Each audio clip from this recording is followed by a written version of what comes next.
muter ça fait. 48 Hello. notes dans l'appel. Il y a plus d'IA que d'humains dans l'appel, ça c'est beau. C'est beau le nouveau monde. Est-ce que tout le monde va bien? Ouais, Nickel, hein. Et toi? Ça va, on est là. On va montrer un peu ce qu'on fait, toute notre team qui est présente. Je vais vous présenter un peu tout ce qu'on fait. Il y a un peu de tout dans cet appel. Il y a des potentiels apporteurs d'affaires, il y a des potentiels partenariats avec d'autres boîtes de nos codes. Il y a Kevin, je sais pas trop ce qu'il fait, il fait un peu de tout. Il y a un peu de tout, des gens en interne, des gens qui sont intéressés par ce qu'on fait. Salut Victor, salut Vachko. Un peu de tout, tous des gens qui sont intéressés par l'IA, le no-code.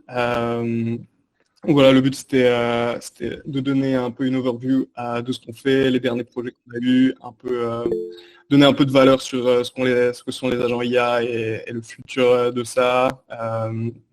Et puis si potentiellement ça intéresse certaines personnes, le système d'apport d'affaires, montrer un peu comment ça fonctionne. Je sais pas comment ça se passe d'habitude les lives, est-ce qu'on attend un peu les retardataires? Kevin, tu sais mieux que moi, dis-moi comment ça se passe.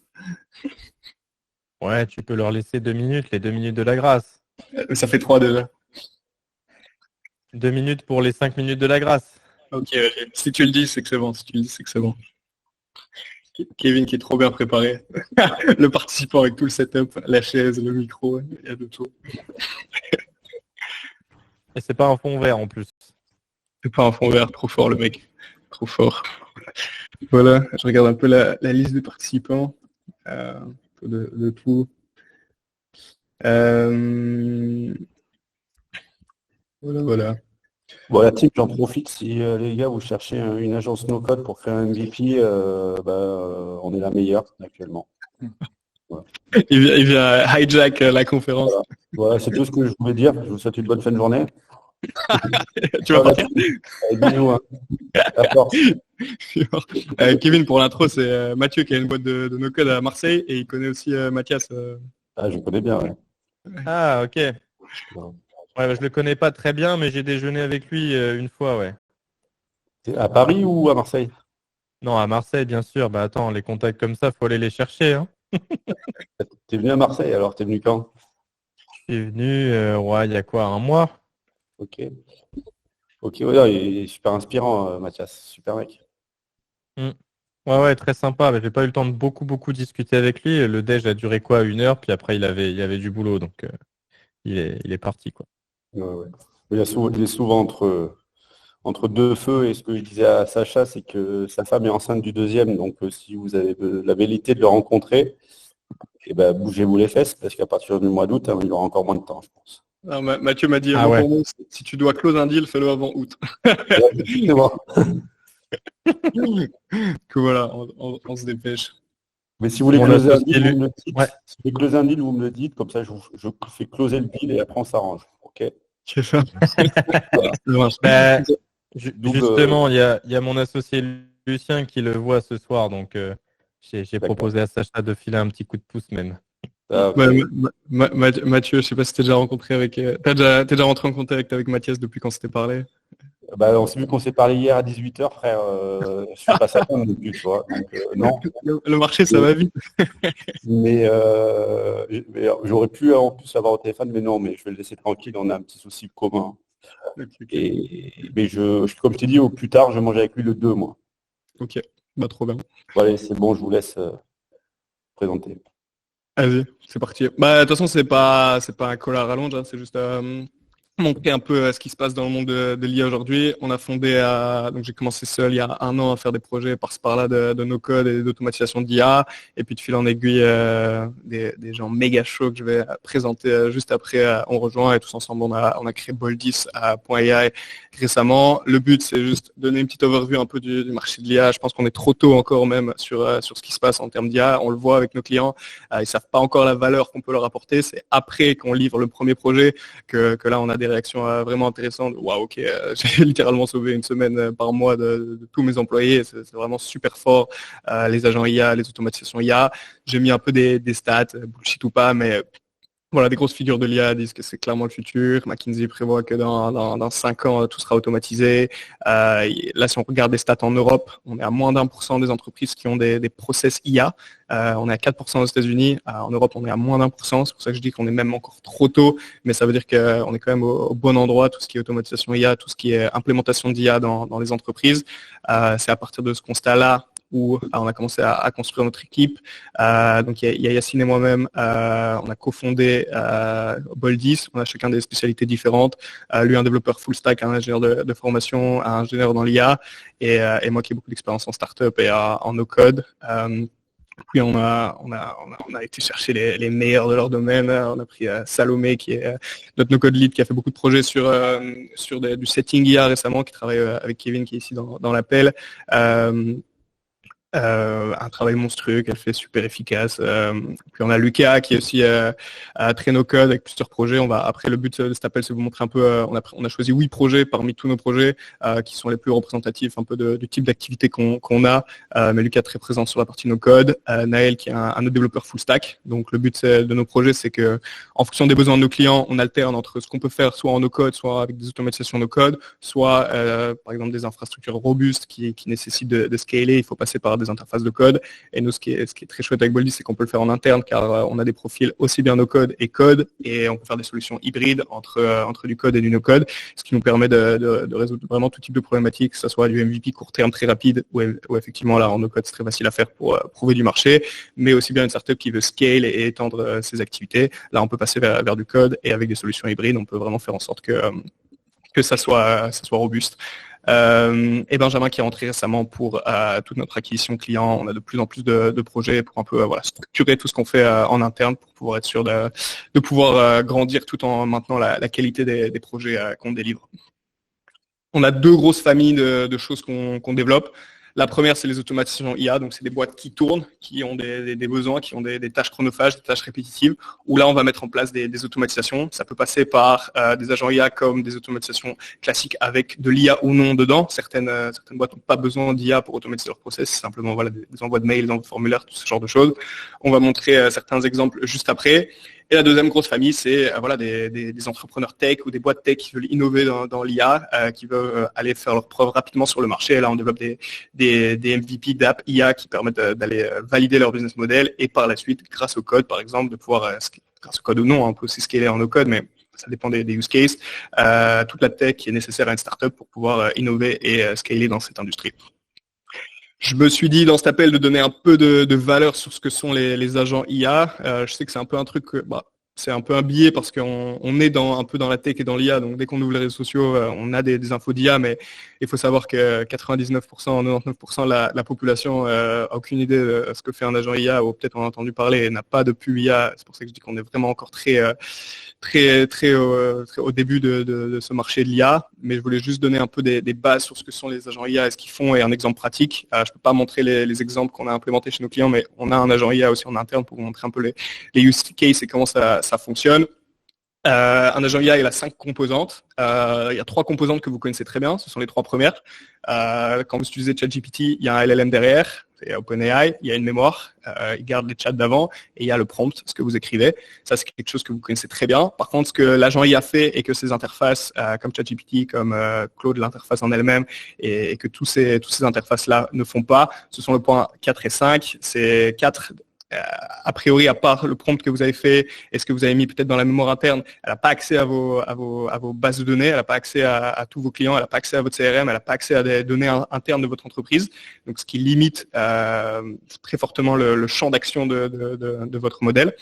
Et cinquièmement, les outils, elle ne peut pas performer des actions, elle ne peut pas envoyer des mails, elle ne peut pas envoyer des invitations, elle ne peut pas envoyer des factures aux clients, elle ne peut pas créer des devis, elle ne peut pas faire tout ce genre de choses-là. Donc là, c'est là la grosse différence entre une interface ChatGPT classique que vous allez trouver sur votre navigateur et un agent IA. Le but également, je l'ai mis un peu en bonus parce que c'est pas vraiment une faculté d'un agent IA, mais c'est que vous pouvez communiquer avec lui par un email, par un WhatsApp, par un message vocal sur Slack. Vous pouvez vraiment l'utiliser de différentes manières. Comme je vous dis, je vais juste vous montrer un petit exemple qu'on a en interne où on a dans notre Slack, on a notre agent, on peut poser des questions, que ce soit en message vocal ou non, et on peut dire, OK, envoie un mail à Benjamin Audry qui est dans l'appel pour lui dire à quel point il est bon en sales. Et ça, c'est le genre de choses qu'il va faire directement. Et puis directement, on va pouvoir lui demander, OK, alors créer une invitation avec lui à midi pour discuter du processus de sales. Et on peut aller vraiment plus loin. On peut poser des questions comme j'ai un problème avec Salomé, elle arrive toujours en retard au travail. Comment je peux faire? Tu me diras Benjamin quel type de mail tu as reçu. Qu'est-ce que l'IA a dit sur tes compétences en sales? Tu peux nous dire en live. Ouais, je viens de recevoir là. Bonjour Benjamin, je tenais à exprimer mon admiration pour vos compétences exceptionnelles en vente, votre stratégie, blablabla. Continuez le bon travail, bien à vous Sacha. Donc ça, j'ai bien reçu. Voilà, top. Là, il s'est passé deux choses qui sont les compétences typiques d'un agent IA, c'est qu'il a des accès à des connaissances, je me suis trompé dans le mot externe, je peux le mettre interne, pardon. Il a accès à des connaissances internes qui sont le CRM, il a accès au CRM, donc quand je lui dis Benjamin Audry, il a accès à son email, il a accès à son numéro de téléphone, il a accès à son profil LinkedIn, il a accès à toutes ces infos-là, il sait ce qu'il fait dans la vie.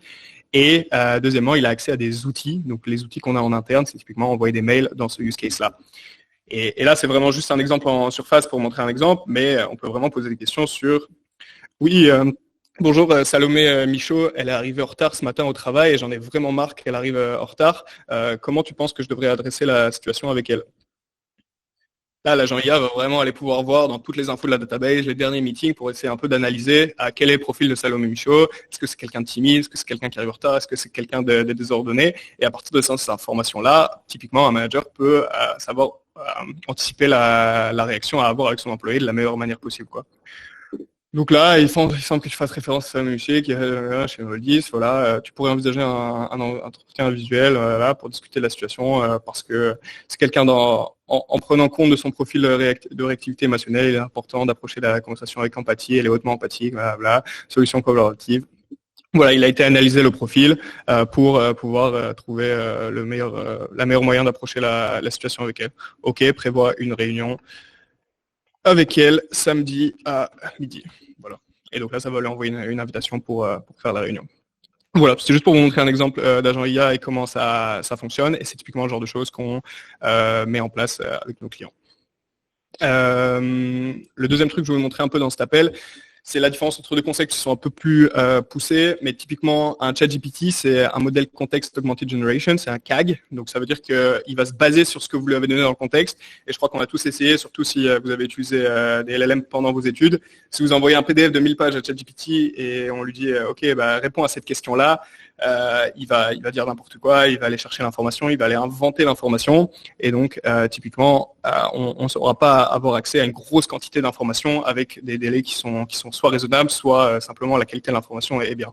Ce qu'on va mettre en place dans les agents IA, c'est le contexte de RAG, c'est de Retrieval Augmented Generation, c'est d'abord un petit travail en amont, on va pouvoir donner des bases de données énormes avec des centaines de milliers de pages, et d'aller vectoriser toutes ces informations-là, où en gros, on va mettre les informations dans des vecteurs avec des labels, et donc l'agent, quand il va devoir chercher une information pour répondre à la demande du user, il va simplement lire seulement tous les labels, et il va savoir exactement dans quel vecteur se situe l'information pour pouvoir avoir des délais de réponse qui sont de 1 beaucoup plus élevés, et une qualité de réponse qui est super élevée. Donc ça, c'est typiquement une grosse différence entre envoyer un PDF de 1000 pages sur le test psychométrique de Salomé, par exemple, et dire « OK, j'approche comment la situation ?» L'IA va un peu inventer. Alors que là, il sait exactement où aller chercher l'information. Donc voilà, c'était juste pour vous donner un peu de valeur sur les agents IA. Il y a 10 000 trucs qu'on peut faire en plus, mais je voulais pas faire un call de 6 heures. Je voulais juste donner un peu de quick value comme ça. Ce qu'on fait et pourquoi on est bon et pourquoi nos clients sont contents avec ce qu'on délivre, c'est que on est très performant sur les domaines de l'IA, le domaine du no-code, le domaine de développement de solutions qui peuvent être sur mesure pour nos clients ou un peu plus génériques, c'est simplement pour tester du marché. On travaille avec nos clients pour les aider à automatiser leur process, à créer leurs solutions IA. On n'est pas là pour facturer juste pour facturer. S'il y a juste besoin d'un MVP à tel budget, c'est très bien. D'abord, il faut valider son marché avant de scaler des choses plus tard. Et on a une équipe qui est super réactive. On construit des choses très rapidement. On délivre très rapidement, quoi. On est tous des entrepreneurs dans l'équipe. Tout le monde a lancé des boîtes par lui-même par le passé. On a tous cet aspect entrepreneurial, donc ce qui nous permet de comprendre les problématiques de nos clients, comprendre les problématiques de notre marché, ce qui nous permet de pouvoir créer des solutions qui sont à la fois innovantes tout en collaborant avec le manager et en gardant l'agilité nécessaire pour les dirigeants et pour les entrepreneurs. Là, on a choisi juste 8 projets qu'on a délivrés dans les dernières semaines. Je voulais juste montrer un peu le type de projet qu'on fait, avec des projets qui sont très basiques au début, qui sont simplement l'automatisation de tournois de foot, et après entrer dans des trucs un peu plus complexes qu'on a pu délivrer pour nos clients. Et à chaque fois, je vais passer un peu la main aux membres de ma team qui ont bossé sur les projets pour expliquer un peu ce qu'ils ont fait. Le but, c'est de passer 1 minute max par projet, pas vous endormir sur tout ce qu'on a fait, mais juste donner un peu une overview, comme ça vous savez un peu ce qu'on fait. Ça, c'est un truc, c'est le point numéro 1, c'est juste l'organisation du tournoi de foot. Il fut un temps, il y avait, avant que je délivre ce projet, il y avait quelqu'un dans leur équipe qui allait trier à la main tous les t-shirts d'une équipe. Avec un code Python, on a pu automatiser ça pour aller chercher automatiquement chaque membre à commander tel t-shirt. Elle avait une Excel sheet, elle prenait une semaine pour aller trier ça. Puis elle organisait les poules d'un tournoi, elle les faisait à la main. Puis elle organisait les confrontations d'un tournoi, elle les faisait à la main. Puis organiser les tournois, les matchs, les confrontations, elle se demandait, ok, j'ai envie qu'il y ait 6 matchs tel jour, mais il ne faut pas qu'une équipe s'affronte. Elle faisait vraiment tout ça à la main. Avec une série d'automatisations et une interface qui est super claire pour eux, où ils peuvent organiser tous leurs tournois et en un bouton, vraiment juste appuyer sur générer les poules et générer les poules. On a pu automatiser tous leurs tournois et toutes les informations qui sont générées. Ça, c'est un peu leur partie admin et ça, c'est un peu leur database où il y a tous leurs matchs. Leurs joueurs, grâce à une interface, peuvent accéder directement à tous les matchs qui ont eu lieu, qui ont été organisés depuis l'interface que je vous ai montré juste avant, Airtable. Et toutes les informations sont complètement connectées. Dès qu'on change, je ne vais pas le faire parce que c'est des vrais tournois qui sont en cours, mais si on change le 4, on met cette équipe qui est la met 8, ça va changer directement l'information sur l'interface utilisateur, sur ce que les joueurs vont voir. Voilà, c'est typiquement un use case qui est très simple, mais qui fait gagner énormément de temps pour le client en question. Le deuxième truc, c'est du setting IA pour la lead generation sur LinkedIn. C'est ce que j'utilise personnellement pour moi. Je ne vais pas le montrer sur ce qu'on a mis en place pour nos clients, mais je vais le montrer encore une fois juste pour moi. Je me suis perdu, je crois. Non.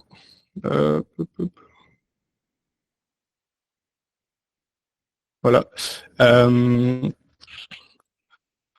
Donc là, ce que je vais montrer, c'est juste pour montrer un exemple. Là, j'utilise un template. C'est pas moi qui l'ai développé, mais c'est juste pour montrer le type de trucs qu'on fait aussi, parce que ce qu'on a fait pour nos clients, j'ai pas envie de le montrer. J'ai juste envie de montrer le système que j'utilise en interne, mais simplement pouvoir mettre des offres et puis aller scraper des listes de contacts sur LinkedIn, avoir tous ces contacts qui sortent ici. Donc ça, c'est tous les contacts des listes que j'ai scrappés. Puis avoir des invitations qui sont envoyées automatiquement et des messages IA qui sont générés basés sur le profil de la personne. Donc là, si on prend celle-là, voilà, Clément, blablabla. Le scrapper a été chercher les informations du prospect et a été généré un message personnalisé. Bonjour Clément, j'ai vu que quelqu'un en opportunité, en automatisation de ce secteur, blablabla. Donc ça, c'est complètement envoyé par l'IA et puis l'IA fait complètement la conversation jusqu'à ils arrivent au call to action espéré qui est un call Calendly avec moi et toute l'acquisition du client se fait via Calendly. Via mon LinkedIn. Tout ça, c'est des leads qui sont arrivés de mon setting IA sur LinkedIn. Et ça, c'est typiquement le genre de choses qu'on met en place chez les clients. Je redis, le template que je suis en train de montrer, c'est pas le mien, c'est juste un exemple de choses que nous, on met en place. Voilà. Là, je vais passer la main à Naël très rapidement, comme ça il peut expliquer un projet de garantie de montres pour contrer les contrefaçons. Et Naël, tu peux montrer un peu ce qu'on a fait pour Belvance. Ouais, bonjour à tous. Du coup, voilà, c'est un client qui avait qui revend des montres de luxe et qui a donc, des revendeurs en atelier ou en boutique. Et le jeu, c'était de créer une interface qui permettait en fait lorsqu'un produit est pris, qu'il soit en boutique ou en atelier, puisse avoir un numéro qui est directement acquis, donc un numéro de série en fait attitré à la montre et qui va récupérer l'ensemble des informations qu'on rentre. Donc là, par exemple, j'ai mis les miennes, en supposant que j'ai acheté une montre Platinum. Ce numéro de série-là, du coup, il a pour objectif d'être donc assimilé, comme je l'ai dit, à toutes les informations du client. C'est exactement la même chose si c'est un vendeur en atelier. Et par la suite, le client va recevoir ce numéro de série-là via un mail qui se fait automatiquement. Donc ça, par exemple, c'est un mail, voilà, votre montre Belvance est en route, avec le numéro de série qui en fait va lui permettre, et va permettre aussi à Belvance, la boîte directement, de pouvoir avoir des garanties, de pouvoir faire un retour si nécessaire, et d'avoir vraiment quelque chose d'attitré, de précis. et d'éviter en fait d'avoir potentiellement des erreurs humaines créées lors de ces choses-là. Et du coup, voilà, c'était l'objectif de ce projet-là. Et donc ça, c'est un projet qui demande un peu de no-code pour notamment l'envoi des mails. Et aussi, moi, voilà, je suis dev stack et du coup, un peu de code un peu plus brut pour réaliser ce projet-là. Voilà. Merci Naël. On a également eu un projet de traduction, donc toute une boîte qui faisait la traduction de documents officiels ou avec un réseau de traducteurs assermentés. À chaque fois, ils mettaient les commandes à la main sur un Google Sheet, mettaient sur un Drive, puis après ils allaient voir avec leurs yeux si le document est flou ou non. Donc ça, avec des modèles OCR/IA, on a plutôt automatisé. Lucas peut juste montrer rapidement ce qu'on a fait. Donc ça c'est du full no-code, du full make.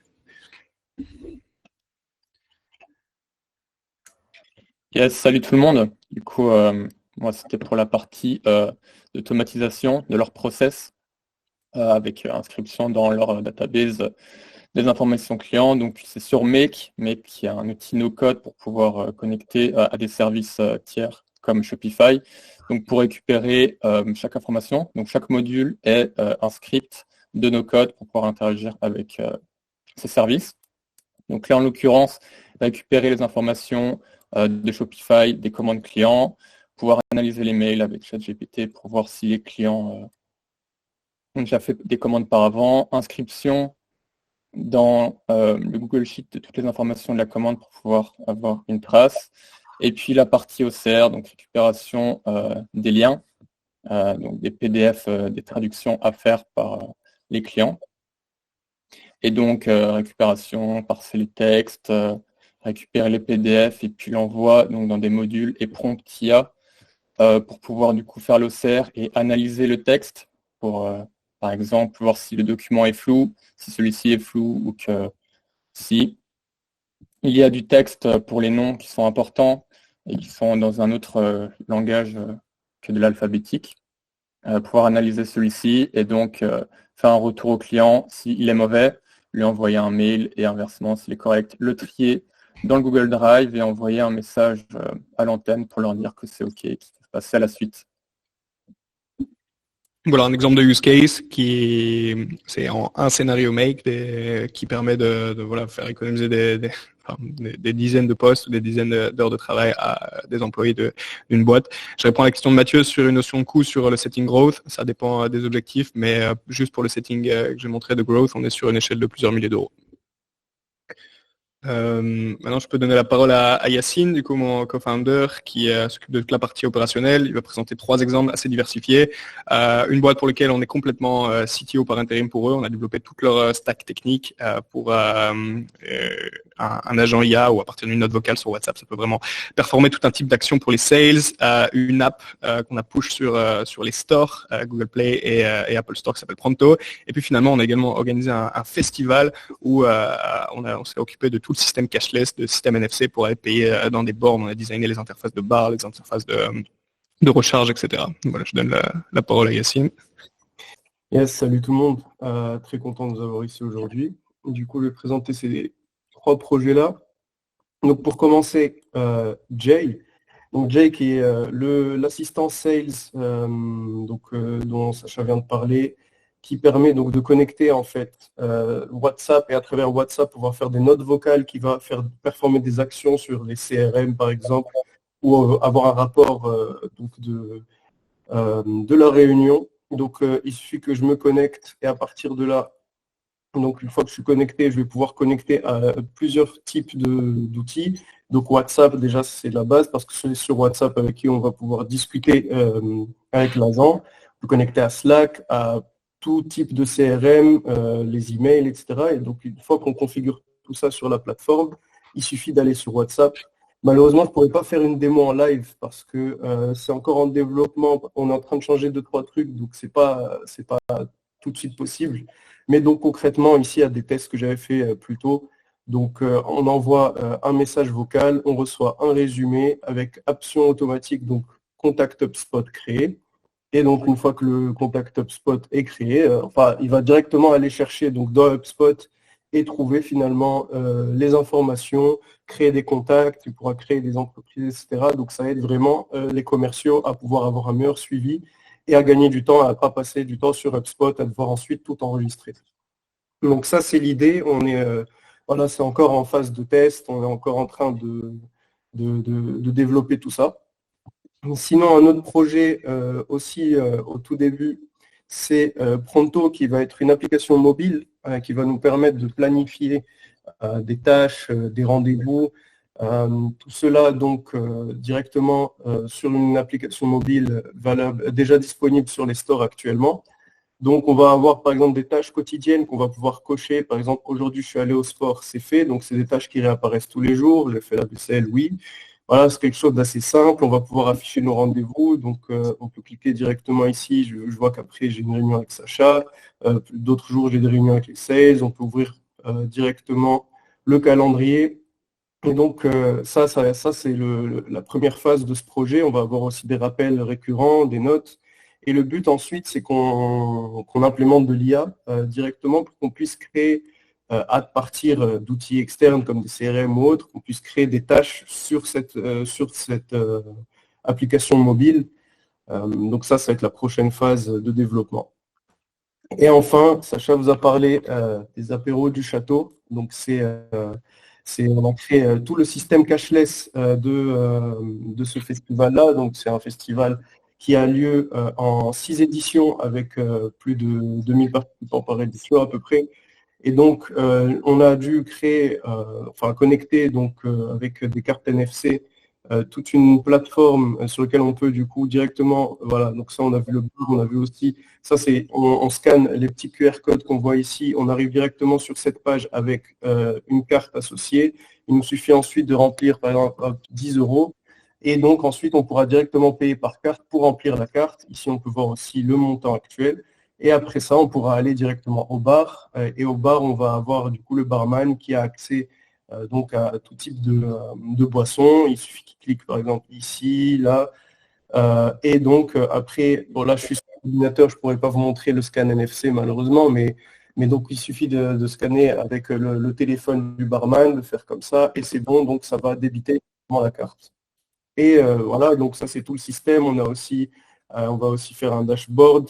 Pour l'instant, on est encore en train d'un peu travailler dessus pour l'améliorer après la première édition. Et donc voilà, c'est à peu près les types de projets qu'on peut faire. Donc c'est pour dire vraiment qu'on fait plein de projets assez diversifiés, qui est de l'IA ou non des fois. Ça peut être juste des projets tech de manière générale. Top, merci beaucoup Yacine, c'était super concis. Et je propose de montrer juste une dernière overview avec un projet qu'on a fait pour une boîte de recrutement qui veulent automatiser leur recrutement grâce à l'IA sur WhatsApp. Donc ça c'est complètement un agent IA. Je vais donner la parole à Salomé qui va pouvoir montrer un peu comment ça fonctionne. Alors, on va pas pouvoir faire de démo en live parce que c'est des données assez sensibles, mais juste montrer le type de conversation que ça fait, le type d'action que ça a, quoi. Alors voilà, bon, déjà, avant de commencer, petit disclaimer, hein, j'arrive pas en retard au travail, je suis souvent à l'heure. Mais ouais, alors du coup, pour le projet, en fait, comme Sacha l'a dit, on a mis en place une automatisation de matching entre des candidats et des entreprises avec une IA conversationnelle sur WhatsApp. Donc en gros, le client, il a une base de données avec des candidats et une avec des entreprises, que ce soit des clients ou des prospects. Et dès qu'un nouveau profil arrive dans sa base de données via son site internet, le système fait un matching automatique avec les boîtes les plus pertinentes en analysant le CV, les préférences du candidat, les différents jobs ouverts de l'entreprise, etc.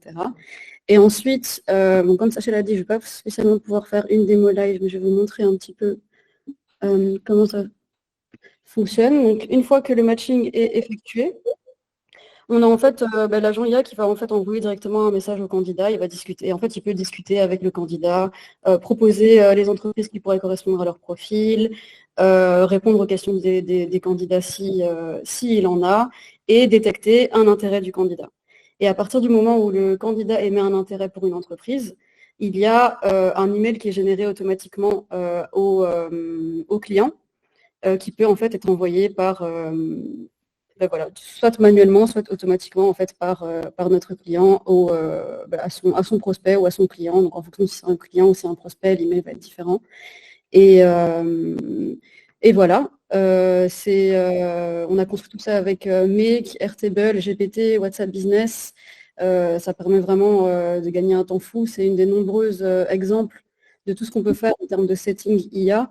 Mais on a de plus en plus de demandes justement d'automatisation, de contacts comme ça, de qualification, de leads, de candidats, etc., de prospects sur WhatsApp. Et voilà, c'est des projets qui sont assez intéressants et pour le client également aussi. Trop cool. Et l'interface utilisateur, donc des clients, les recruteurs, c'est une interface front-end qu'on a construite avec Bubble, quoi. Aussi. Donc voilà, c'était juste pour vous donner un peu une overview. On a juste choisi 8 projets qui sont un peu différents l'un de l'autre, mais on a beaucoup de settings IA. C'est vraiment quelque chose qui est dans l'air du temps maintenant, de pouvoir automatiser toutes ces conversations, tous ces settings, toutes ces qualifications de lead automatiquement. On en a vraiment de plus en plus. C'est une activité qui devient de plus en plus principale dans ce qu'on fait. Mais voilà, c'est juste pour montrer qu'on a la capacité en interne de délivrer tout type de projet, quoi. Il y a un peu de tout dans cet appel, simplement des curieux et d'autres qui potentiellement, ou déjà plusieurs apporteurs d'affaires qui sont dans cet appel. Je voulais un peu proposer un système d'apport d'affaires pour les projets. Donc, quelqu'un qui a besoin de développer du MVP, développer du SaaS, développer des API, développer des automatisations de processus en interne. On propose cette grille-là où la manière dans laquelle on vend nos projets, c'est avec des devis qui sont plutôt faibles dans les premiers projets afin de gagner la confiance du client parce qu'on est une nouvelle boîte, on n'est pas connu, donc les clients ne savent pas encore la valeur qu'on peut leur apporter. Donc on essaie toujours de commencer avec des devis qui sont assez peu élevés pour pouvoir convaincre ces prospects de la valeur qu'on peut leur apporter et de l'impact que ça a sur leur startup ou leur entreprise. Et puis par la suite, on essaie de revendre des projets et comme je l'ai dit, vraiment avoir une relation long terme avec nos prospects. Donc j'ai un peu mis une valeur médiane des projets vendus qui est un peu indicative, elle fait que augmenter, car voilà, on arrive à avoir cette crédibilité maintenant petit à petit, mais j'ai un peu mis la valeur médiane jusqu'ici. On a notre Head of Sales que j'ai présenté juste avant, Benjamin, avec qui vous allez pouvoir travailler main dans la main si vous avez des personnes intéressées dans votre réseau pour automatiser des tâches ou créer des API. On propose 2 types de commissions, il y a juste le passage d'un lead, donc typiquement envoyer un message sur WhatsApp et dire ouais, cette personne-là a envie d'automatiser tel type de processus. Là, on propose une commission à 7% qui est fixe. Attention qu'on attend quand même un certain niveau de qualification des leads, pas juste ouais j'ai mon pote qui est intéressé par l'IA, parler avec lui. C'est pas le but, c'est que vraiment vous avez le but de cette présentation, c'est vous montrer nous ce qu'on fait et le type de projet qu'on peut délivrer en interne. Donc on attend quand même de vous de pouvoir expliquer ce que nous on peut délivrer et le type de projet qu'on fait et qu'une fois que vous nous passez le lead, la personne est vraiment intéressée de bosser avec nous plus tard. La deuxième partie, c'est si vous participez au call avec nous, potentiellement vous participez au closing, vous participez un peu à la mise en place du cahier des charges, de l'offre. J'ai mis une commission qui est assez large en fonction de l'implication que vous avez du lead jusqu'au closing. Donc voilà, c'était un peu le but. Voilà, je me suis fixé 30 minutes, j'ai réussi à mettre ça en 30 minutes, comme ça on peut discuter un peu, encore un peu. Merci d'avoir écouté ce qu'on a fait. On a envie de faire vraiment grandir Boldies. On pense vraiment qu'il y a un marché énorme pour ce qu'on est en train de faire. On a la team parfaite, je pense, pour pouvoir bien scale ça et pouvoir vraiment faire de très belles choses par la suite. Et donc voilà, c'est que le début. On a envie d'un peu aussi fédérer un peu une communauté autour de l'IA, autour de l'automation IA, donc des petits lives comme ça un peu informels où on présente un peu des projets, des trucs sur lesquels on a discuté. On a l'ambition d'en faire de plus en plus par la suite. Et donc voilà, c'était le premier et on est super content de tous les gens qui sont là avec nous. Voilà. Merci à vous et discutons un peu. Si vous avez des questions sur les projets, quelles sont vos ambitions IA, racontez-nous. Top Sacha et l'équipe, vraiment stylé. Du coup, vous avez du matériel pour qu'on peut partager avec les gens qu'on prospecte? Je vous envoie le slide deck directement après quoi. On a le slide deck avec les exemples de projets. La plupart des projets sont confidentiels, donc on ne peut pas vraiment partager ce qu'on a fait, mais le but c'était de vous donner une overview. Donc vous aurez l'enregistrement et le slide deck et le site web quoi. Perfect. Thank you Max. Voilà.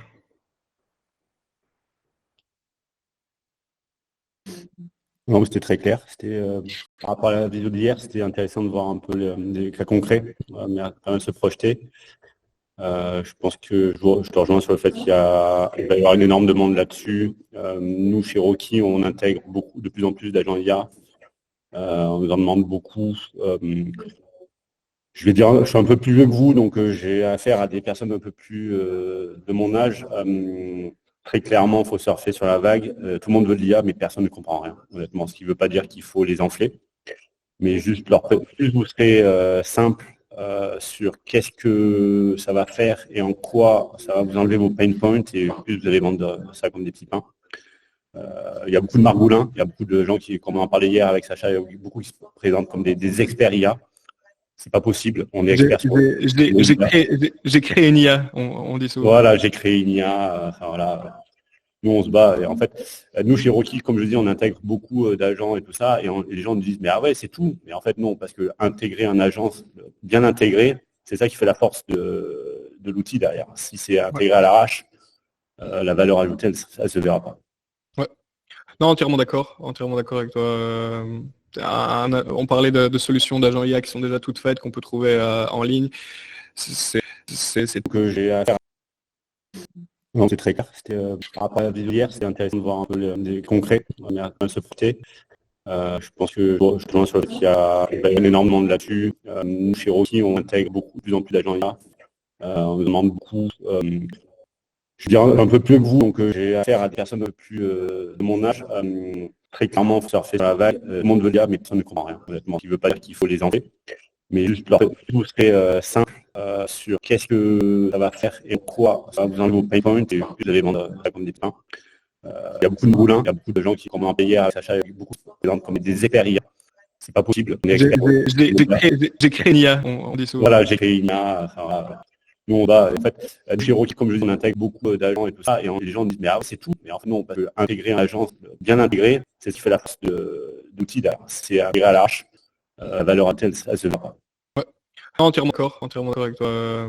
On parlait de solutions d'agents IA qui sont déjà toutes faites, on peut trouver en ligne. C'est très bien pour le court terme, mais ça a finalement ses limites. Alors